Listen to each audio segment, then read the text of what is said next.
नमस्कार। आज नया खबर गुड़िक सहित आउ एक नया भिडियो रे आपण समस्त को स्वागत। मोदी को नाइजेरिया सर्वोच्च सम्मान। नाइजेरिया सरकार तरफ प्रधानमंत्री नरेंद्र मोदी को सेठाकार सर्वोच्च सम्मान जिकन तथा grand commander of the order of niger रे सम्मानित करा जायछि। ब्रिटेन रो पूर्वतन महारानी एलिजाबेथ द्वितीय परे एभली सम्मान पाइबारे मोदी द्वितीय विदेशी राष्ट्र मुख्य। 1969 मसीह नाइजेरिया महारानी एलिजाबेथ द्वितीय को यही सम्मान दि जाइथिला। मोदी 17 राष्ट्र द्वारा सम्मानित हो सारे। परवर्ती खबर नवेम्बर 25 रे मुख्यमंत्री अभियोग शुणाणी बंद रहिबो। भुवनेश्वर यूनिट 5 स्थित मुख्यमंत्री अभियोग प्रकोष्ठ रे मुख्यमंत्री मोहन चरण माझी आसंता 25 तारीख अभियोग शुणाणी करिबे नहीं।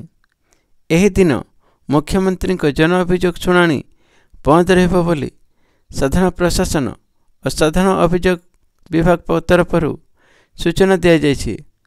मुख्यमंत्री अभियोग शुणाणी नहीं परवर्ती तारीख संपर्क में विभाग पक्षर अवगत करा जिवो बोली कहा जाइछि।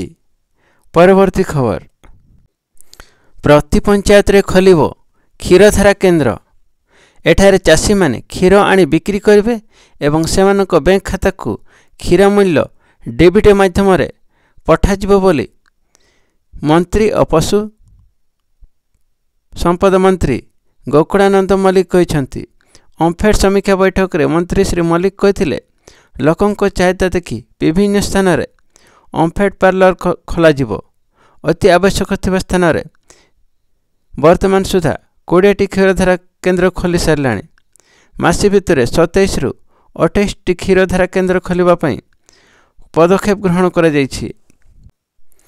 क्षीर और घी उत्पादन बढ़ाइबा पई संबलपुर गंजाम एवं बालेश्वर रे ओम्फेड नवा डायरी प्लांट प्रतिष्ठा पई डीपीआर प्रस्तुत करा जाउछि।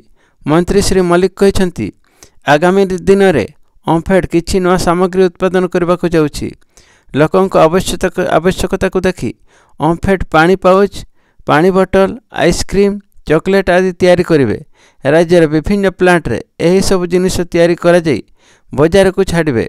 ओम्फेड एमडी श्री कुलांगे कहिसंती वर्तमान ओम्फेड आवश्यकता अनुसार दैनिक 5 लाख लिटर क्षीर चाषी पाखर किणा जाउछि। आगामी दिन में प्रति पंचायत रे क्षीरधारा केन्द्र खोलाजिबा लक्ष्य रखिछि। विशेषकर आदिवासी अध्युषित अंचल गुड़िक क्षीरधारा केन्द्र खोलिबा उपरे गुरुत्व दिया जाउछि। आगामी 5 वर्ष मध्य ओम्फेड तार व्यवसाय 2 गुणा करने को लक्ष्य रखी 5 वर्षीय योजना प्रस्तुत करिछि।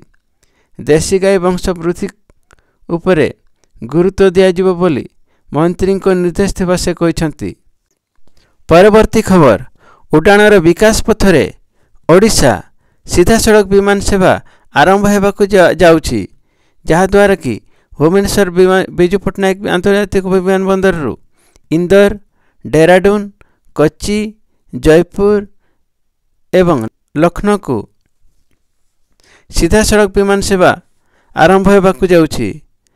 यह सहित झारसुगुड़ा वीर सुरेंद्र साय विमानबंदर रु हैदराबाद रायपुर लखनऊ और मुंबई को सीधा सड़क विमान सेवा आरंभ हेबाकु जाउछि, जहाद्वारा कि जनसाधारण को यातायात पई सुविधा होई परिबो एवं शिल्प एवं पर्यटन क्षेत्र में अभिवृद्धि घटिबो बोली मुख्यमंत्री को सूचना हस्तगत होइछि। खबर गुड़ी को भल लगिले लाइक कमेंट शेयर और सब्सक्राइब करने को भूलंत नहीं।